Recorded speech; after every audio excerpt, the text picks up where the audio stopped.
Hey everybody, it's Craig with Smartphone Envy, and today we're going to take a look at the Motorola Droid 2. This is a dual band CDMA phone, EVDO Rev A 3G. Phone weighs in at 169 grams, which puts it on the heavier side, but it really doesn't feel that heavy in your hand. Build quality is excellent. It's got a full metal rim encompassing the entire display. Gone is the sharp chin down here at the bottom. It's nice and rounded now. It's got a sort of a bluish colored texture coating here on the back, so the phone feels very solid in your hand. Nice metal grill over the speaker. Overall, the phone feels very, very solid. Again, you've got the full slide-out QWERTY. There's absolutely no play in it whatsoever. Taking a quick look around the Droid 2, on the bottom is your microphone. On the left-hand side is a micro USB port. On top is a 3.5mm headphone jack along with the power and lock key. And on the right hand side, your volume rocker up and down, as well as a dedicated camera key. On the back of the Droid 2, you have a 5-megapixel camera that offers autofocus, dual LED flash, and geotagging. Shoots DVD quality video at 720 by 480 at 30 frames per second. Underneath the battery cover is a 1400 milliamp battery rated at 9.58 hours of talk time. Don't know why they weren't allowed to round that up to 10 hours. And you need to remove the battery replacer, exchange the micro SD card. On the front of the Droid 2, you've got a 3.7-inch TFT capacitive touch display showing 40 by 854 pixels. It offers multi-touch, an accelerometer sensor, a proximity sensor, as well as an e-compass. Just below the display, you have 4 touch-sensitive keys, a search key, a back key, a home key, and a main menu key. The phone comes with 8 gigabytes of internal storage, 512 megabytes of RAM, and memory can be expanded an additional 32 gigabytes to the use of micro SD cards.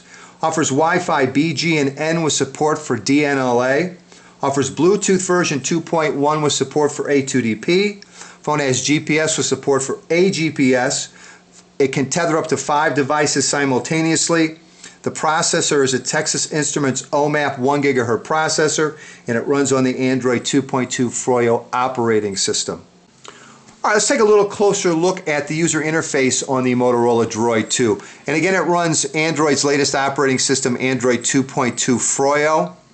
And what that means is you get 7 different panels that you can customize with Motorola or Android widgets, bookmarks, folders, contact information, or application shortcuts.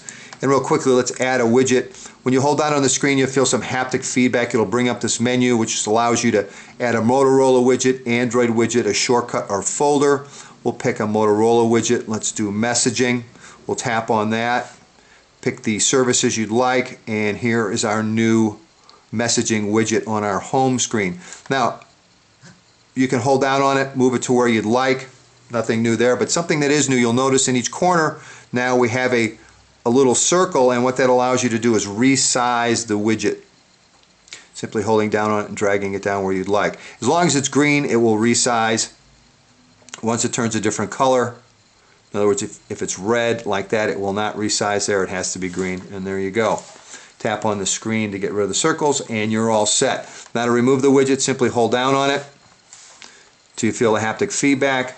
Drag it down here to the trash can at the bottom. When it turns red, let go, and it's gone.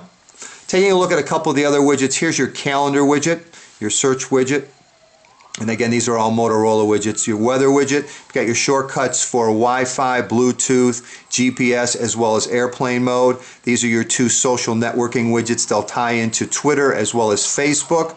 You've also got your shortcuts, your Buddies Now widgets. In other words, you can simply tap on one to make a direct phone call. You can set it up to either where it calls, just basic contact information, or messaging.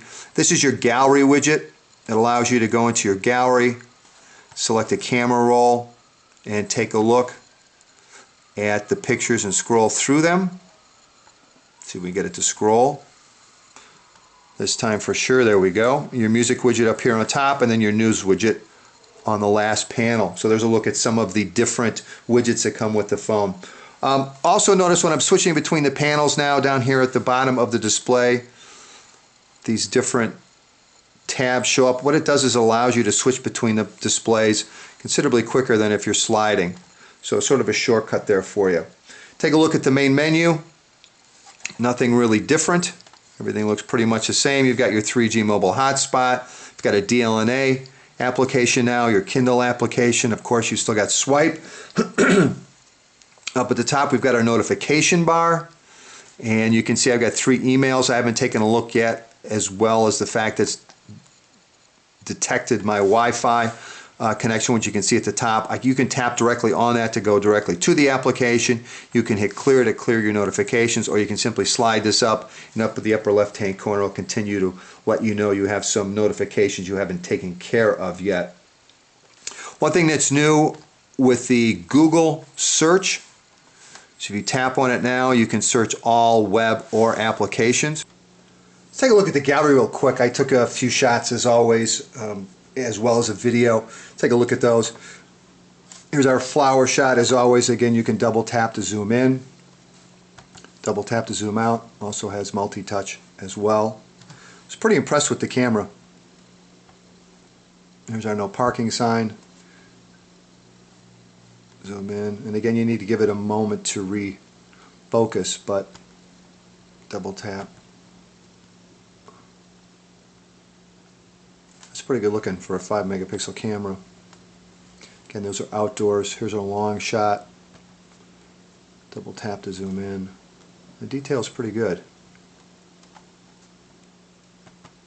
And then we'll take a look at a video.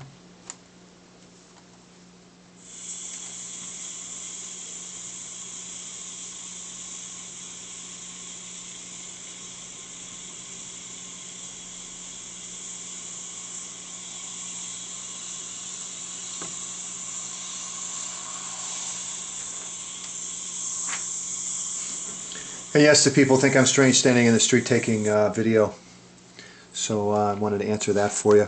Again, it's a 5 megapixel camera with autofocus, dual LED flash, also has geotagging, and the video is DVD quality 720 by 480 at 30 frames per second, both recording and playback.